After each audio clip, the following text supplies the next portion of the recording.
Hello and welcome. You're watching the Right to be Heard election special. We are broadcasting from Bangalore, and all through this week we'll be focusing on the Karnataka elections, the Deccan War, and the issues that are shaping and driving the assembly elections in this crucial battleground state.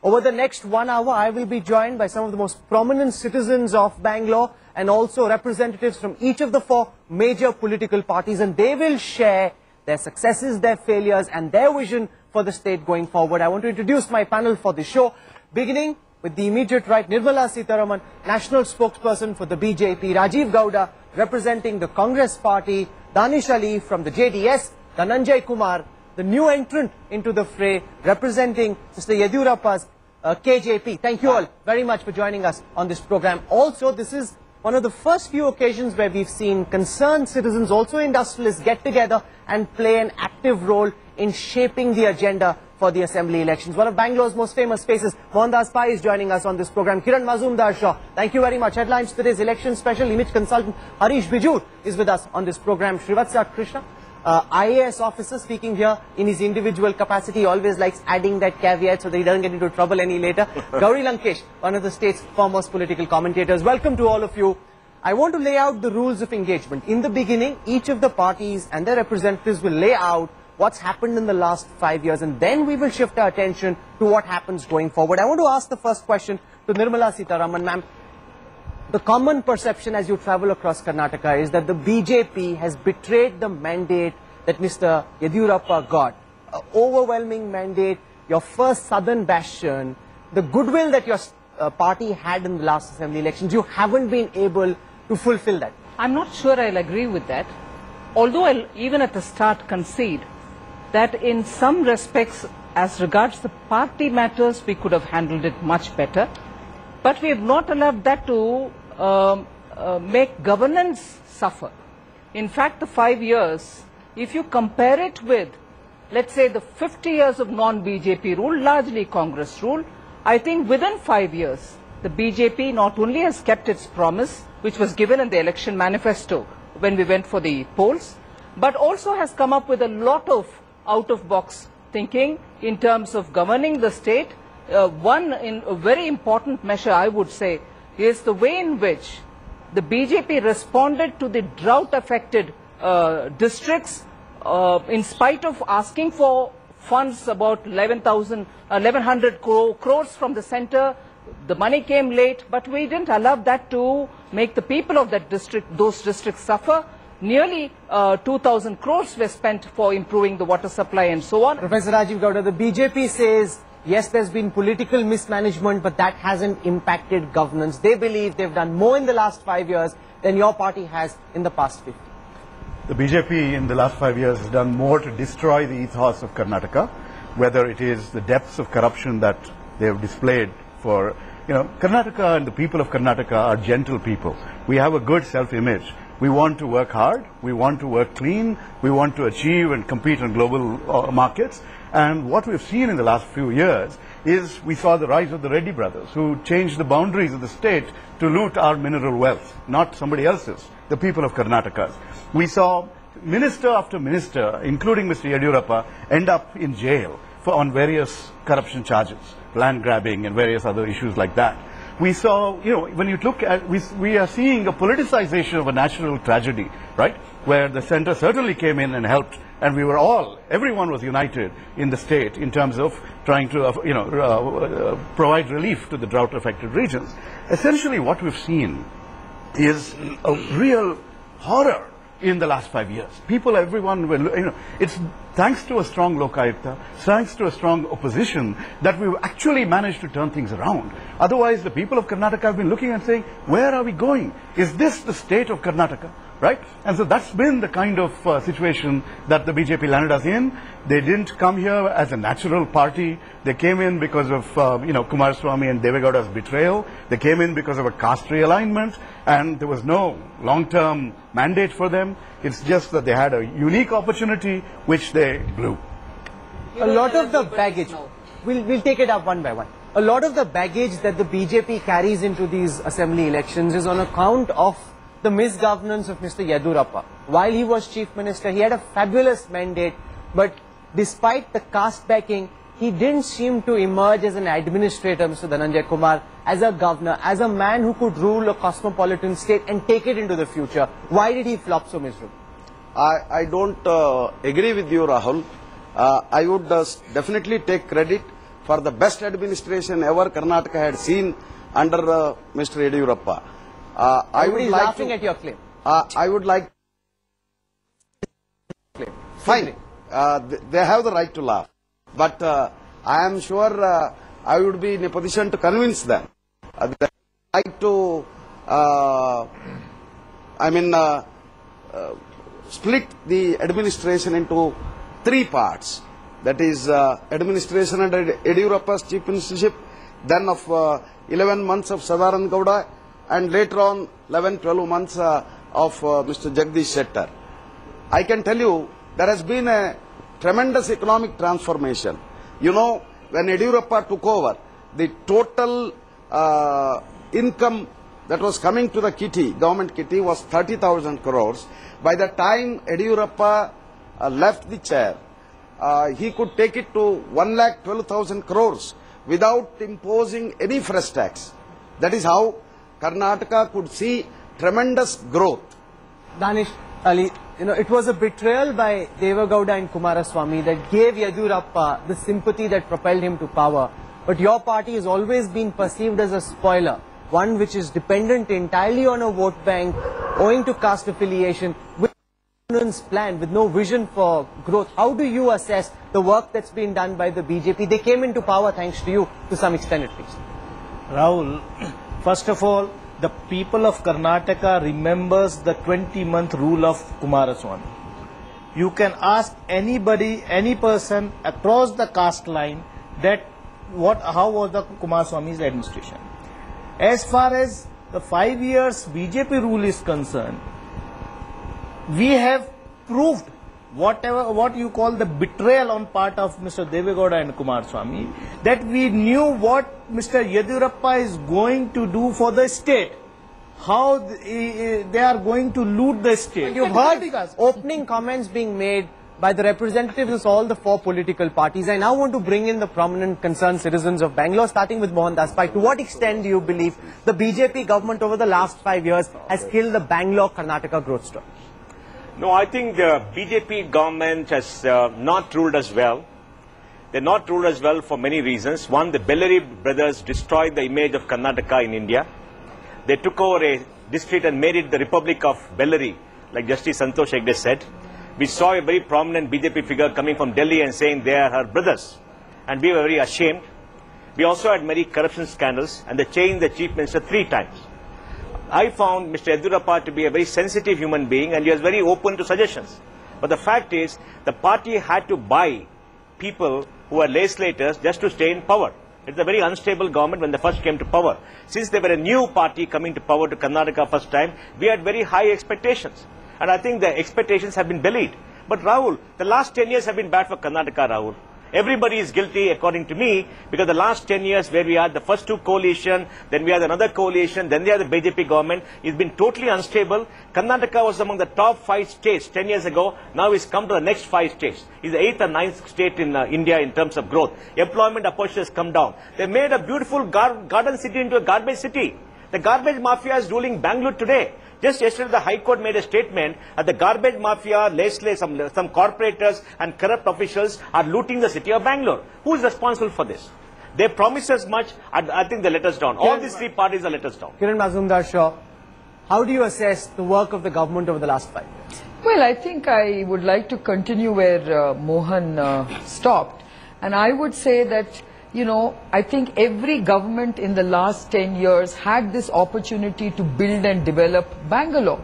As citizens of Bangalore, all that we seek is development and, progress. And I think every one of them has squandered this opportunity. That's what makes us very, very concerned citizens. That's why we started the Bangalore Political Action Committee to actually say, how do we reclaim Bangalore? I mean, Bangalore was a very progressive, developed, well-governed city. What have we done to this city? That's where we are starting from. And according to me, every political party has to question themselves as to why did they let this happen. You know, everything that we've heard right now, it is a blame game, but believe me, every one of the parties that you're asking questions to is guilty. So I really believe that this is a time for us citizens to stand up, do something and reclaim Bangalore, because we want governance. We want better politicians, we want better politics, and at the base of it all, it is about making sure that we rid ourselves of corruption and illicit money that is financing all of this, starting with the Bellary brothers episode. You know, I think everything that we've heard from across the political spectrum, so ably represented by each of the four parties, is absolutely true and representative of the Nataka of Karnataka politics, as I call it. If you really look at it, we have had drama. This has been a state that has represented drama for the last 5 + 2 years, which is 7 years. And I think the time has come now when people, you know, Bangalore and Karnataka has a 7-year itch at this point of time. We are tired of this, drama, and I do believe it all starts with instability. I think unstable politics is what's, done us in. And unstable politics, starting with a government which fell and then gave way to the government of Mr. Yediyurappa and his team, and subsequently 2 other chief ministers who came by. I think this is all about unstable politics. Trivats Krishna believes that too much is made of this gloom and doom, and that actually there has been work done on the governance front in the last 5 years, because you could be in a minority of one, because if you look at what people on the street are saying, there is a sense of despondency and failure. Let me answer that with 2 factoids. Factoid number 1, July 2012, the UN World Conservation Society declared the Western Ghats as a UN heritage site. Countries lobby over months, over years, to get it declared, to get any monument declared. And it's a matter of great honor for our country. What I can't answer this directly. Our entire political class in the Assembly passed a unanimous resolution condemning it, wrote to the government of India asking them to withdraw. Can you imagine? The world recognizes the Western Ghats, and the entire Assembly, I'm not singling out a political party, under pressure from various lobbies, wrote to the government saying, no, we don't want UN World Heritage status. We are happy where we are. Point number 1, which should tell you a little bit about the political drama which has been happening. Point number 2, a government committee headed by an outstanding IAS officer called V. Balasubramaniam went into encroachment of government land in Bangalore. Out of the 150,000 acres of government land in Bangalore, 80,000 acres, more than half, is encroached. What does the government do? It decides to disband the committee. So I think I can answer the first part of your question by these 2 factoids. Having said that, I agree with Nirmala Sitharaman. There are 4 or 5 things this government has done which is lost under this overall pall of gloom. Number 1, when the government took over, Metro Rail was not happening. It was a shut project. Metro Rail in the last 5 years has already added 7 kilometers, 14 kilometers going to be added by August. Thanks again to one outstanding officer with political support, N. Sivasalam. Likewise, commercial taxes. We have traders going every commercial tax offices, which is where maximum number of rent seeking and corruption happens. 1.5 lakh traders. 1.5 lakh traders visit commercial tax offices every day. Thanks to this project called E-Sugam, again by an outstanding officer, Pradeep Karola, that is today down to 0. I want to hear from Gauri Lankesh. First, what Nirmala claimed, okay, when the BJP came to power, she said it was pro-farmers, but when farmers were asking for seeds and manure, instead of attending to the farmers' needs, BJP government was busy buying legislators, and it killed 2 farmers, okay, in police firing. And she claimed in the floods, the BJP government has done a lot. Ma'am, to this day, hundreds of people are living without a roof on their heads, okay? Whatever people projects that has happened has gone into corruption, that's it. And Rajiv Gowda, sorry, what was your Congress doing for 5 years? It just waited for BJP to self-destruct. Other than the one Padayatra from Bangalore to Bellary under Siddaramaia's leadership, Congress was just sitting like an nincompoop. And Janata Dal, Janata Dal was the only one which did any opposition work, but then because of its certain limitations, it couldn't go any further.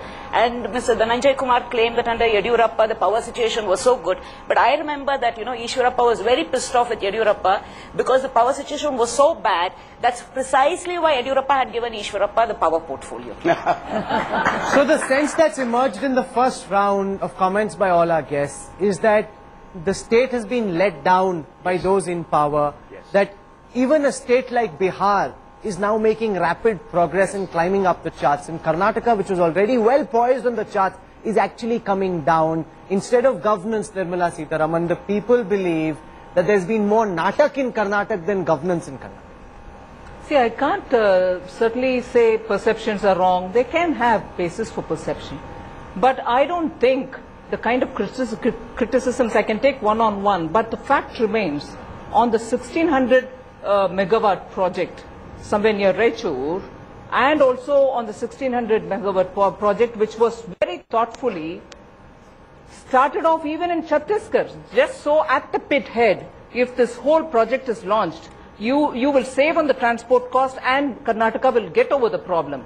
Rajiv Gowda, while the BJP has had its problems, the Congress has actually allowed the BJP to self-destruct. You haven't done anything to give the people of Karnataka a different vision. Past experience isn't much to inspire confidence, and even now, the party seems very confused. It isn't as if you're marching ahead with purpose, with a plan, with a roadmap, which will enthuse the people of Karnataka and get them to vote for you. Hardly, Rahul. That's not the case at all. When the people of Karnataka look back at Congress administrations, the 5 years when S.M. Krishna ruled the state, we saw a tremendous progress. We saw Bangalore arrive on the global map.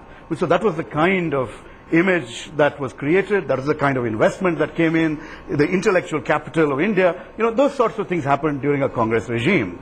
The only thing that went wrong for S.M. Krishna was nature. Drought after drought after drought, and that's what really created a bit of a problem. When people look back at Congress regimes earlier, the 7-8 years of Devaraj Arts, that was the period when you saw massive, we saw land to the tiller, we saw land reforms, we saw empowerment of backward castes, minorities, scheduled castes. You saw tremendous stability and growth, and inclusive growth at that.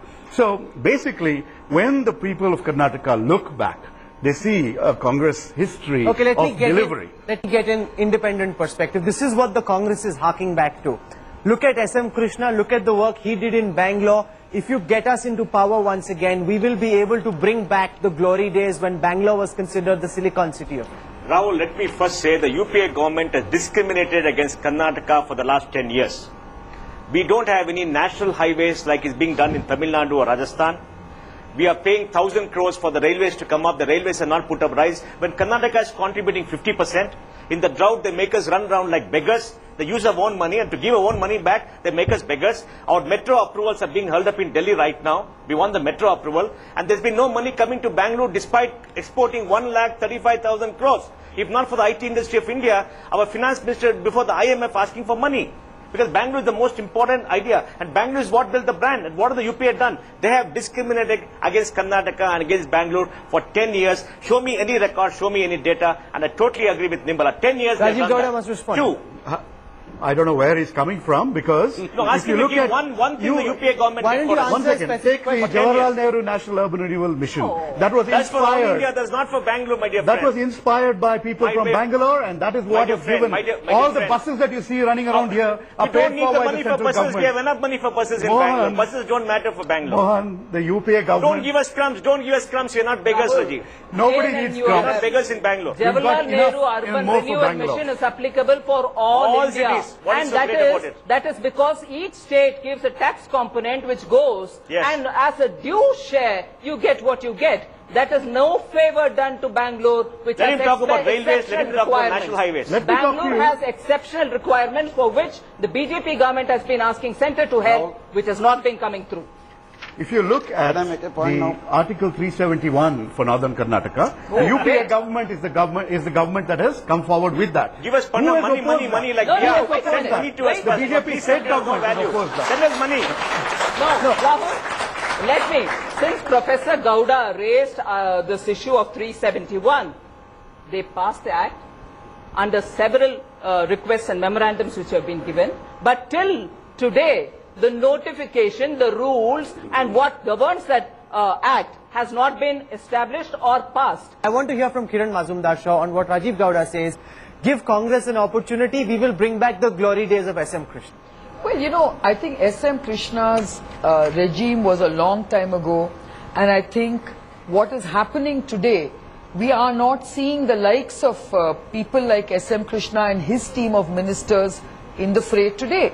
We need to see people who are serious about bringing about change.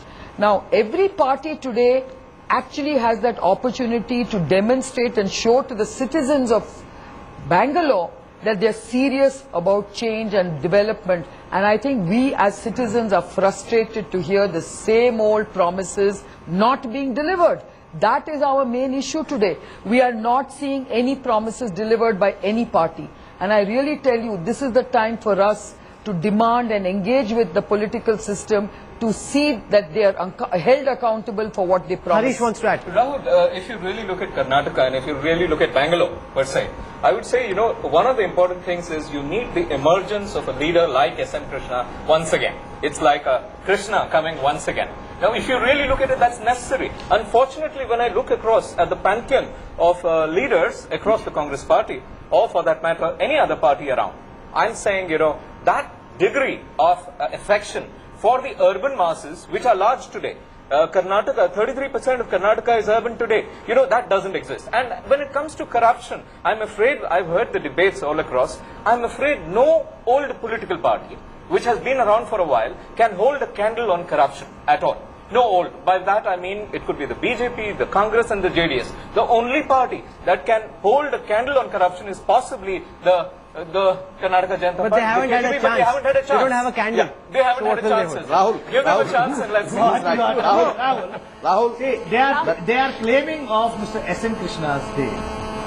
I think the IT industry people must realize it was Mr. Devegowda as a chief minister who asked the IT industry to come. He was the chief minister when he gave the 10 years tax exemption. 10 years, let them deny, 10 years tax exemption for the IT industry. It was Mr. Devegowda who gave the Bangalore-Mysore corridor project. But for the road, he has not given a license to loot Kheni like the successive government of Mr. Krishna and the BJP government did. We want the roads to be developed, not the real estate business in the name of infrastructure, in the name of the industries. Okay. Who is your chief? We don't want farmers' land to be looted. If that type of rule you want, if that type of leader you want to emerge, sorry. Okay, Please. One by one. Let it become a free for all. Dhananjay hasn't spoken. Please, let me. As rightly said by Mohan and Kiran, the era of so-called national parties are over. They have totally neglected Karnataka. Now is the time of regional parties across the country. Because of the regional party rule, Tamil Nadu has prospered. Because of regional party rule, Uttar Pradesh, Bihar, you go to West Bengal, you go to Jammu and Kashmir, you go to Punjab, everywhere prosperity has come in. You have rightly referred to Bihar. Because of a regional party, JDU there. So please vote a regional party. The Karnataka Janata Paksha here. What he said is correct. But the only thing is, the regional party headed by Mr. Yediyurappa will face the same consequences. What Mr. Kalyan Singh, what Ms. Uma Bharti has done, it is only... We don't have a national president like your party, What he said is don't correct. worry. But the regional party having a national president. You are something special. Till the CBI is there. Till the CBI is there. You are something special, Danish. Okay, one by one. But this is an important question, Rajiv Gowda. Who is your party's chief ministerial candidate? In whose name are you asking for votes? Don't people in an urbanized state have the right to know whom are they voting for? There are so many cooks all spoiling the broth. Oh, not at all. There's a wealth of talent in the Congress party. Lots of leaders, lots of people with tremendous That's the achievements. problem with them. We have lots of leaders. When you have lots of leaders, you have a wealth of talent. That's exactly what I'm saying. And we have an opportunity to test and see who is the one who is going to lead. Okay. We need to slip into a quick break right now. When we come back, we will continue.